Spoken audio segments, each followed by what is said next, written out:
All right, good morning, good afternoon, good evening, wonderful people, lovers of freedom all over the world.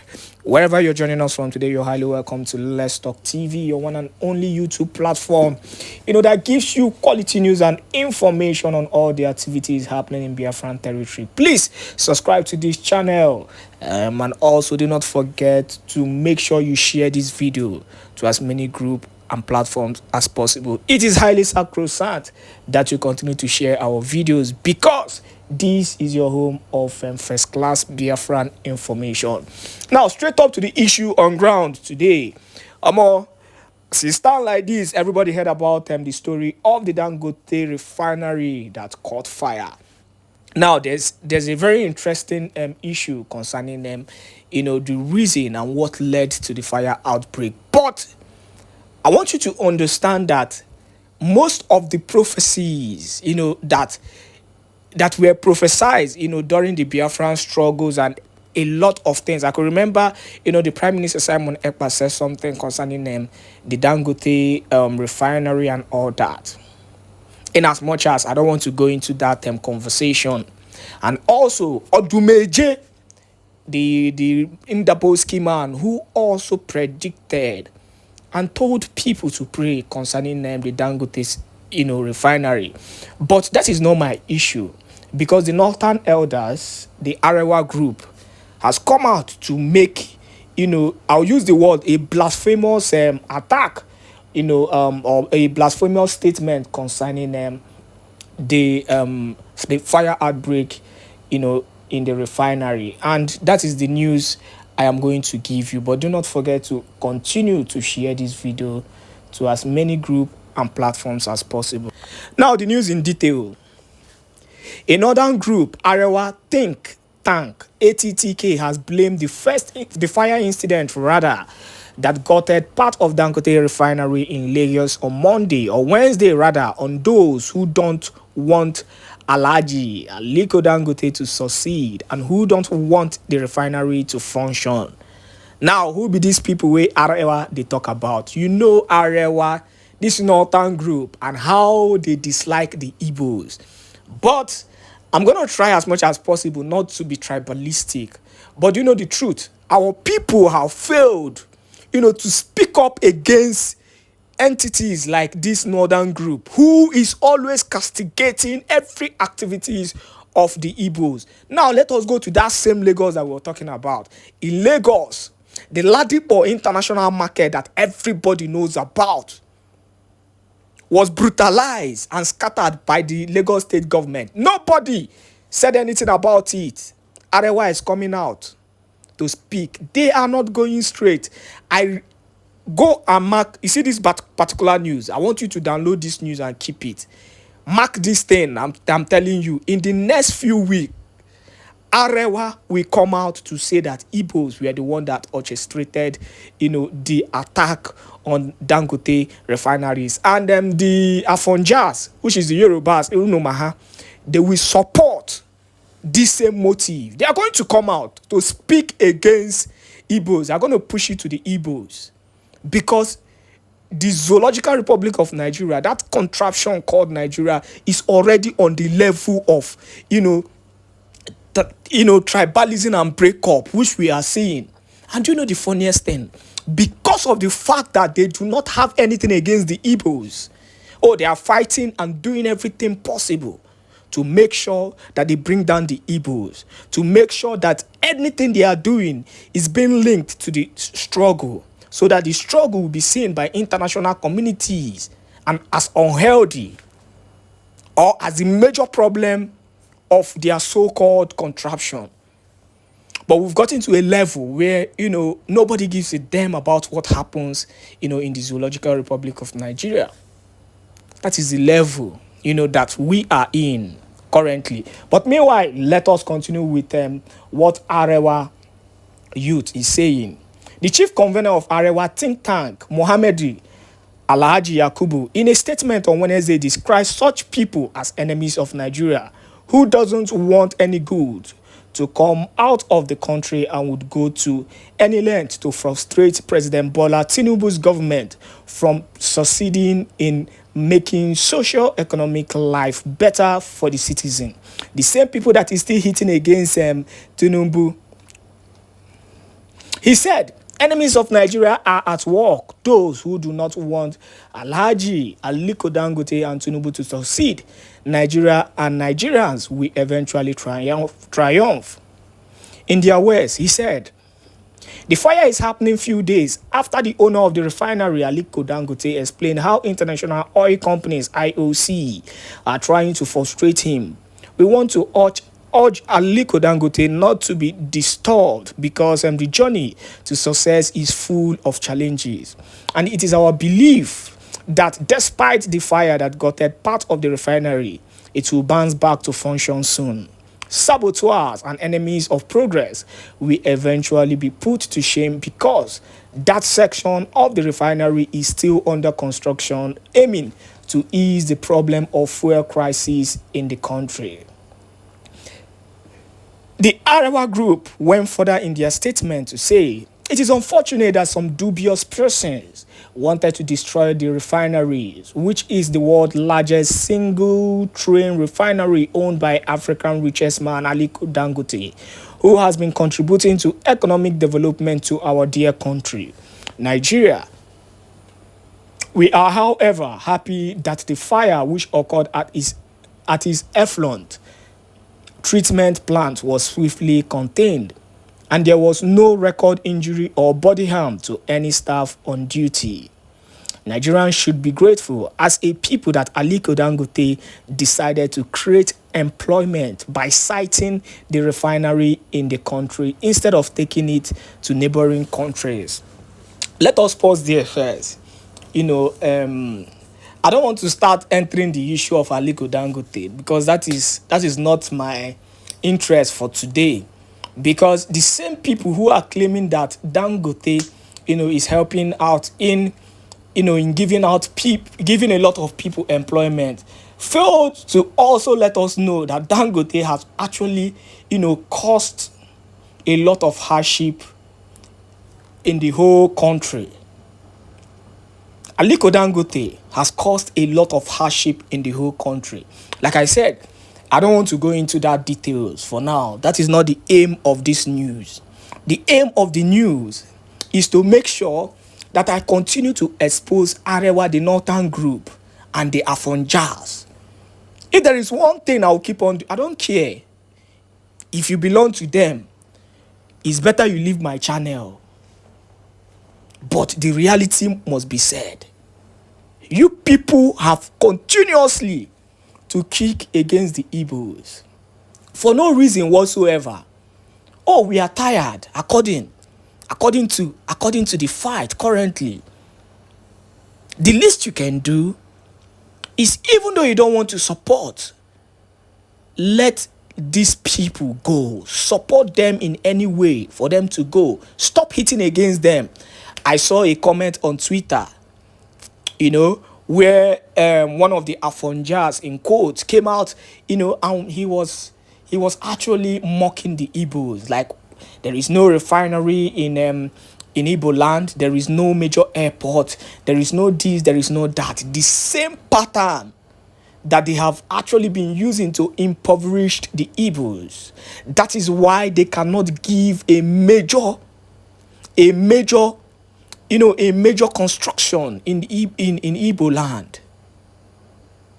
Oh, you think these people don't know what they are doing? They are not ready to support any bill that will give a major infrastructural development to the Igbos.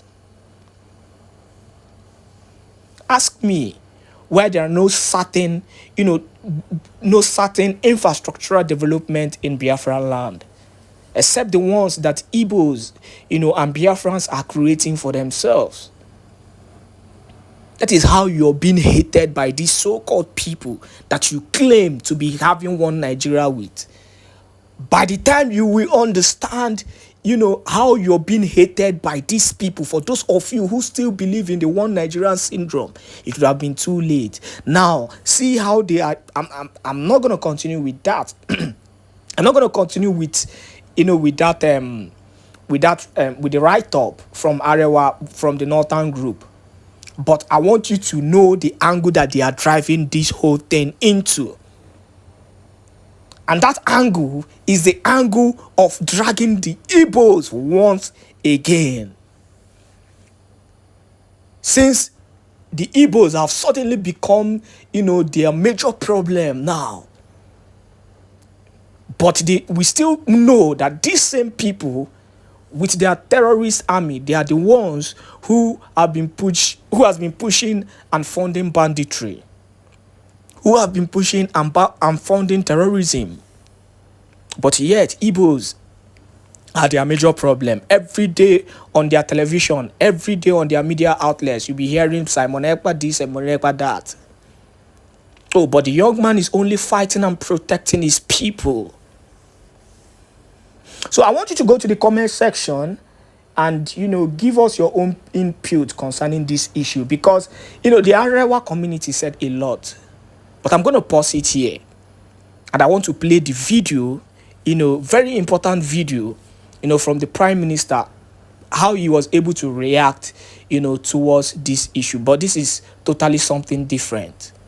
Go to the comment section and give your own input, while you make sure you press the like button and also share this news to as many groups and platforms as possible, because people need to know, the world needs to hear our voices. That is why you have to continue to share, because that is the only way we can continue, to raise our voice concerning the injustices being meted on Biafran people. Enjoy. Led by His Excellency Mazi Simona Èkpá, that such a thing that used to happen during the time of IPOB/DOS Nigeria West African Government Limited, not government, DOS Nigeria West African Limited. Anybody thinking that such a thing is attainable in this very current dispensation, I want to tell you, you have missed it all. You are dreaming. In fact, you are a daydreamer. Not now that the Biafran people have their own army. Not now that the Biafran people have their own government. Not now that the Biafran people have their own police and resistance fighters that have everything that you have. Even the ones they don't have that you have, but they have the one that they will use to counter it.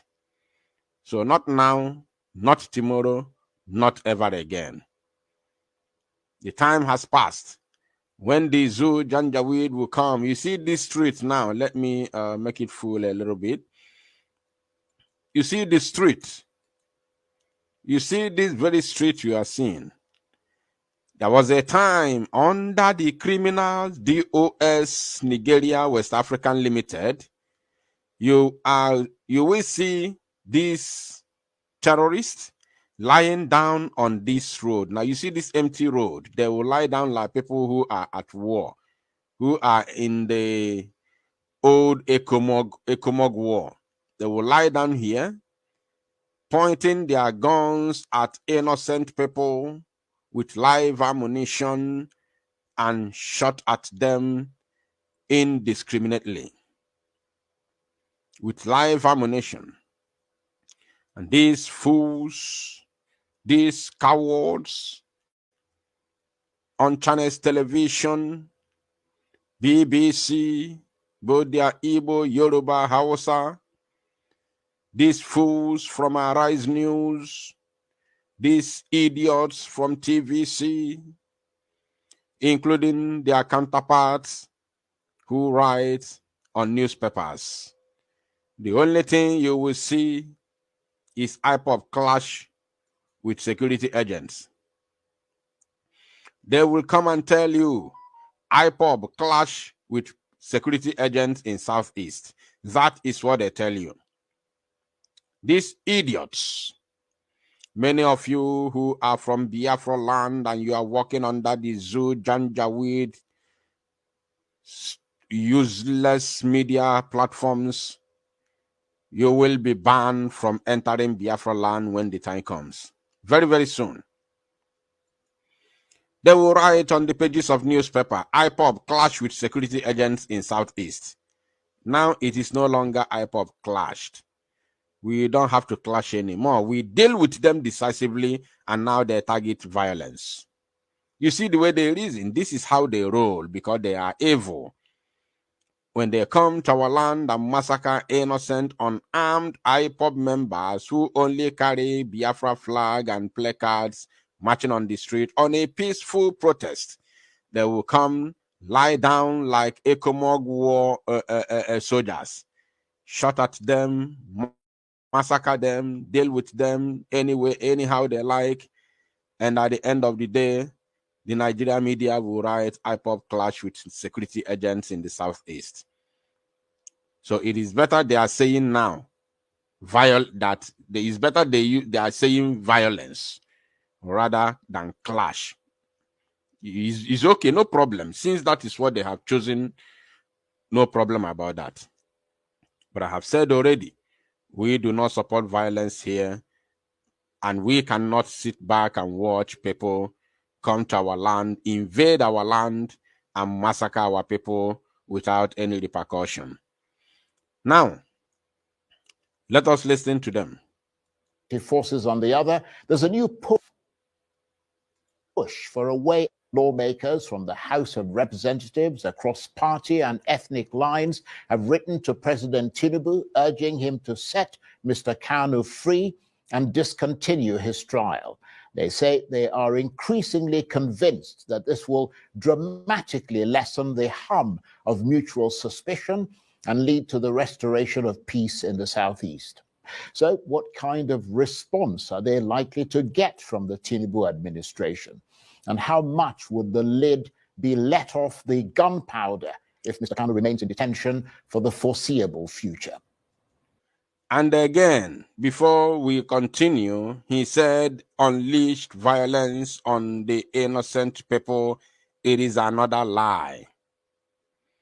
It is another lie, typical lie. Just the other day, a couple of days ago, I threw an online referendum. Verbally, I threw a verbal referendum, which I asked Biafran people to comment in the comment section.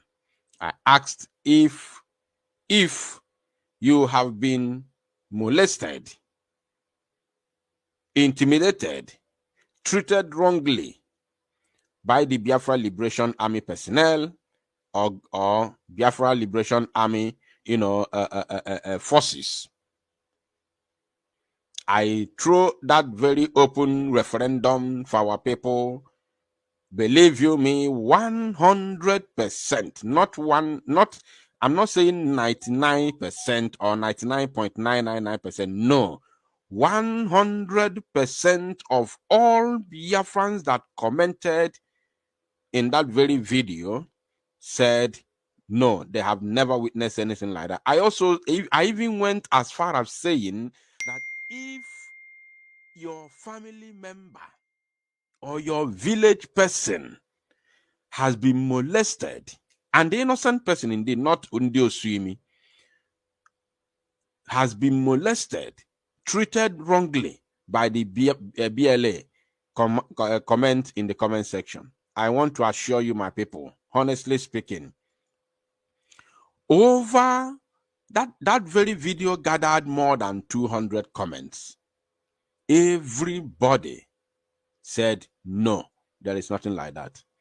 Of course, I know about it, but I threw that very open referendum for our people to, for me to get the mindset of our people. And it turned out to be positive. So there's nothing like violence against innocent people. It is a lie. It's a lie. Now let's continue.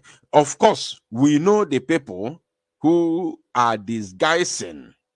I'm not saying that people have not been, have not been used as scapegoat. I cannot say that because we have watched some videos. But we know the people who disguise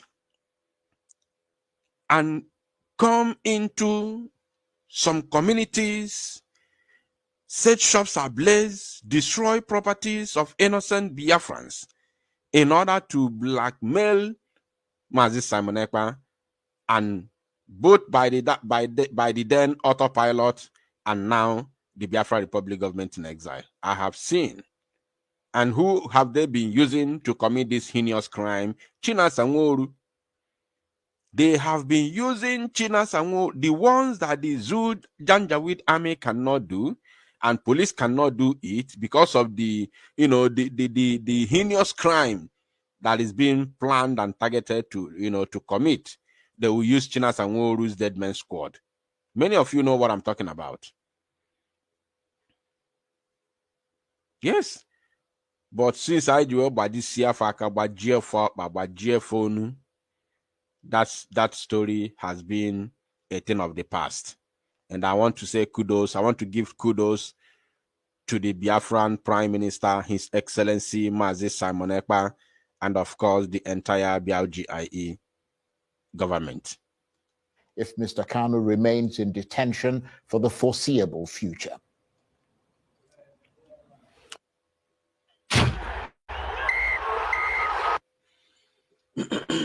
Sorry for that. Sorry for that. We have to continue.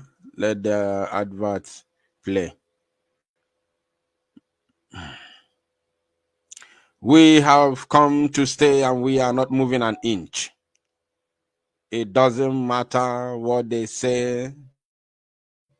Their propaganda can no longer work. The center can no longer hold. So let them carry their propaganda. It doesn't change anything. My people, I am assuring you that their propaganda does not change anything anymore because the center can no longer hold. And it is unfortunate to them. It is unfortunate to them.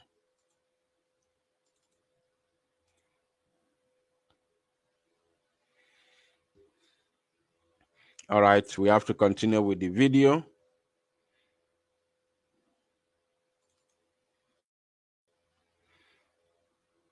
Oh my goodness me, what is going on here?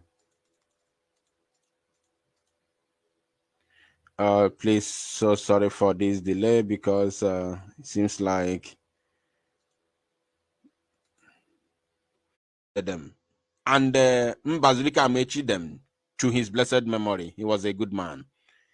I told you in 2021 that all the people, all of them, including the governors, all the people that have been going to Abuja asking Tinubu to release Mazi Nnamdi Kanu, I told you that all of them from A to Z, including the DOS in Dioshin, that the only person asking for the release of Mazi Nnamdi Kanu genuinely, I remember using that word. Those of you listening to me now, if you have been here since 2021, you will understand what I'm talking about. I said genuinely, the only man asking for the release of Mazi Nnamdi Kanu in a very genuine way was that man, Mbazulika Amechi. I said it. So anybody asking for the release of Mazi Nnamdi Kanu, irrespective of the office you occupy, I will never be against it. But I have a problem with the way and what they are presenting to the table. So let's listen to them. Inviting me. On Friday, many lawmakers in the House of Representatives, we met and agreed that the best solution is to appeal to the government of His Excellency Bola Ahmed Tinubu for the unconditional release of Mazi Nnamdi Kanu, who incidentally is my constituent. I represent him at the House of Representatives. He's from Umuahia North. I'm from Umuahia North. So it is my responsibility, as I've always done since I came to the House of Representatives to speak for him. Where nobody else would, I would speak for him. And many others in that gap where there exists any perception of injustice or tribal discrimination in the administration of justice. Nnamdi Kanu has remained locked up despite so many court judgments in his favor. The Supreme Court held that everything should go back to the lower trial court. Now, we've been shouting to say there ought to be a political solution to this issue. And the last appearance in court, Justice Binta and Yako actually came up with the solution and said all parties should at least submit themselves to a political solution. Right, so you're encouraged. Now, he said that last time when he was in court,